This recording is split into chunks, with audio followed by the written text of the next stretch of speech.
these are two words that do not get muddled when you're speaking as a rule, but they can do in spelling, and they're not words that you really want to.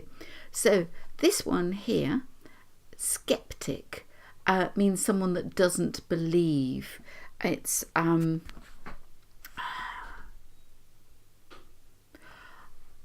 the lady said that it wasn't her dog that pooed every day outside her house. Her neighbour raised a sceptical eyebrow. He didn't believe it. So it's someone that doubts, a doubter.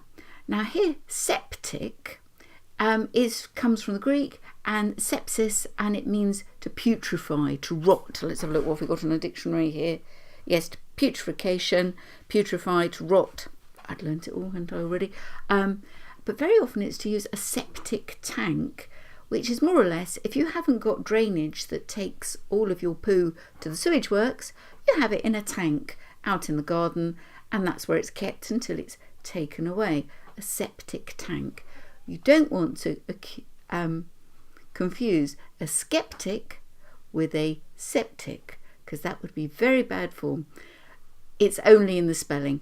It's said quite clearly, so all should be well. See you soon.